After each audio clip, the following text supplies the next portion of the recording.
Ang kapayapaan ng Panginoong Hesukristo ay sumainyong lahat. Magandang araw sa inyong lahat, saan mang sulok ng mundo kayo naroroon sa sandaling ito. Ang babasahing mabuting balita sa araw na ito ay pinamagatan kong sa Diyos tayo nabubuhay, kumikilos at umiiral.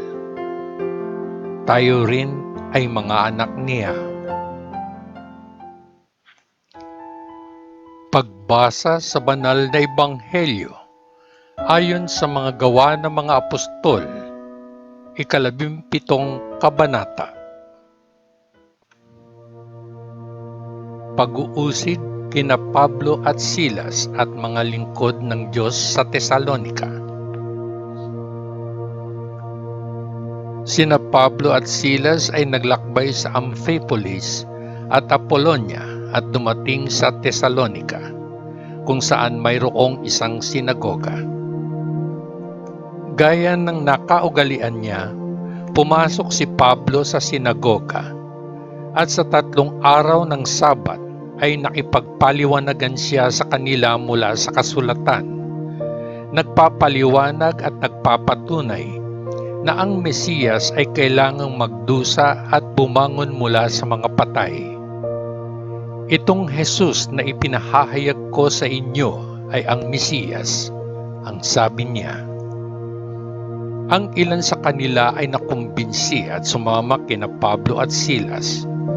Gayon din ang ginawa ng marami sa mga nangungunang kababaihan at isang malaking grupo ng mga Griego na sumasamba sa Diyos. Ngunit ang mga Hudyo ay nainggit at nagtipon ng ilan sa mga walang kabuluhang mga palaboy mula sa mga lansangan at bumuo ng isang nagkakagulong mga tao. Inilagay nila sa kaguluhan ang buong lungsod at nilusob ang tahanan ng isang lalaking nagngangalang Jason sa pagtatangkang hanapin sina Pablo at Silas at ilabas sila sa mga tao.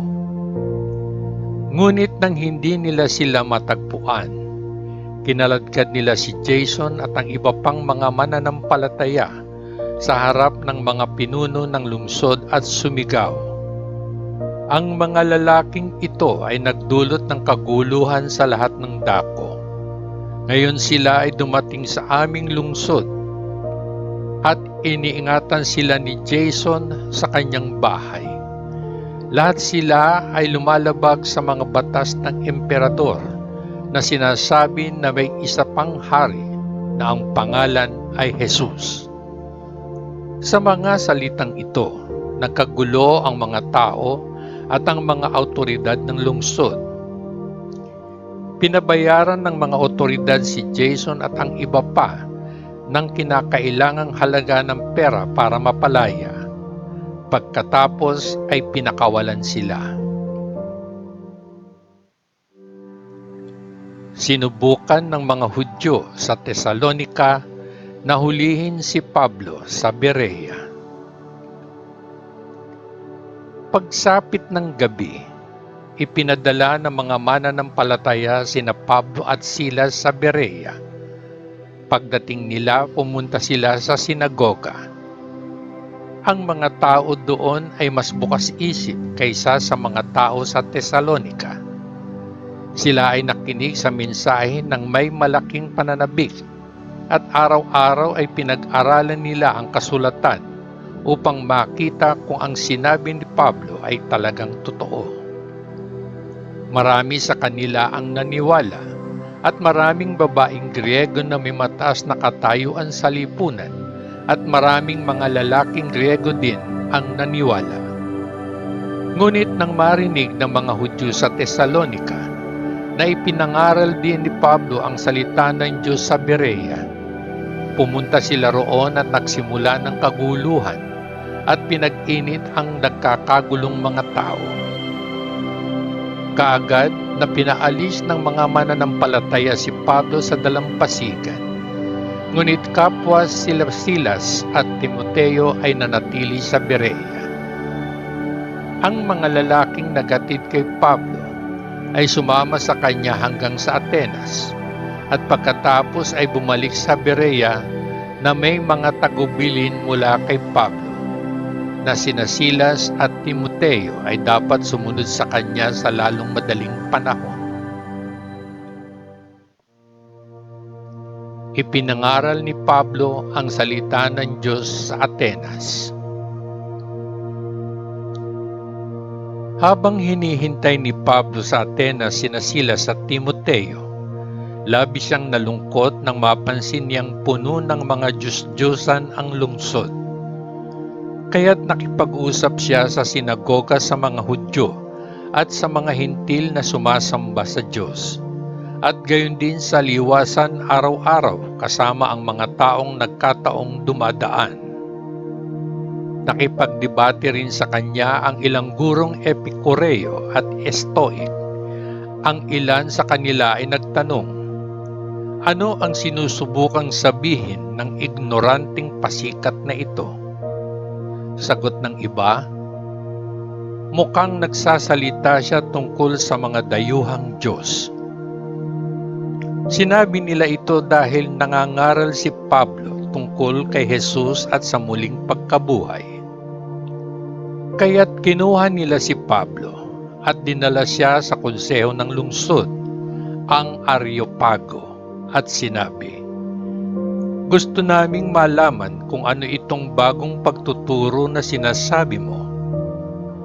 Ang ilan sa mga bagay na naririnig namin na sinasabi mo ay parang kakaiba sa amin, at gusto naming malaman kung ano ang ibig sabihin ng mga ito. Para sa lahat ng mga mamamayan ng Athens at mga dayuhan na naninirahan doon ay gustong gumugol ng lahat ng kanilang oras sa pagkukwento at pakikinig sa pinakabagong-bagong bagay. Tumayo si Pablo sa harap ng konseho ng lungsod at sinabi, nakikita ko na sa lahat ng paraan, kayong mga Athenians ay napakarelihiyoso. Sapagkat habang naglalakad ako sa inyong lungsod at tumitingin sa mga lugar kung saan kayo sumasamba, nasumpungan ko ang isang dambana na may nakasulat, sa isang di kilalang Diyos. Kung gayon, yung inyong sinasamba kahit na hindi ninyo nalalaman, ay siyang ipinahahayag ko ngayon sa inyo. Ang Diyos na gumawa ng mundo at lahat ng naririto ay Panginoon ng langit at lupa, at hindi nakatira sa mga templong gawa ng tao.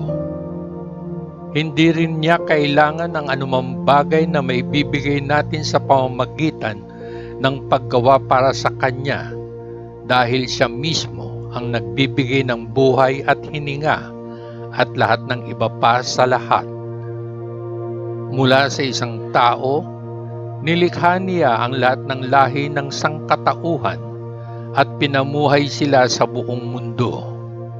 Siya mismo ang nagtakda noon paman ng mga eksaktong panahon at mga hangganan ng mga lugar kung saan sila titira. Ginawa niya ito para hanapin nila siya, at marahil mahanap siya gaya ng nararamdaman nila sa paligid para sa kanya. Ngunit ang Diyos ay talagang hindi malayo sa sinuman sa atin. Tulad ng sinabi ng isang tao, sa Kanya tayo nabubuhay at kumikilos at umiiral. Ito ay tulad ng sinabi ng ilan sa inyong mga makata, kami rin ay mga anak niya. Dahil tayo ay mga anak ng Diyos, hindi natin dapat ipagpalagay na ang kanyang kalikasan ay katulad ng imahen ng ginto o pilak o bato na hinubog ng sining at kasanayan ng tao. Naipagwalang bahala ng Diyos ang mga panahong hindi siya nakilala ng mga tao. Ngunit ngayon ay inuutusan niya silang lahat saan man na tumalikod sa kanilang masasamang kalakaran. Sapagkat nagtakda siya ng isang araw kung kung saan hahatulan niya ang buong mundo nang may katarungan sa pamamagitan ng isang taong pinili niya. Siya ay nagbigay ng patunay nito sa lahat sa pamamagitan ng pagbangon ng taong iyon mula sa kamatayan. Nang marinig nila na nagsasalita si Pablo tungkol sa pagkabuhay na maguli mula sa kamatayan, tinuya siya ng ilan, ngunit sinabi ng iba, "Gusto naming marinig kang magsalita muli tungkol dito." At kaya nilisan ni Pablo ang pulong. Ang ilang mga tao ay sumama sa kanya at naniwala. Kabilang sa kanila si Dionysius, isang miyembro ng konseho. Mayroon ding isang babae na nagngangalang Damaris at ilang iba pang mga tao. Ang mabuting balita ng ating Panginoon. Salamat sa Diyos Ama sa langit. Sa ngalan ng Panginoong Hesukristo na ating manunubos. Amen. Amen. Amen.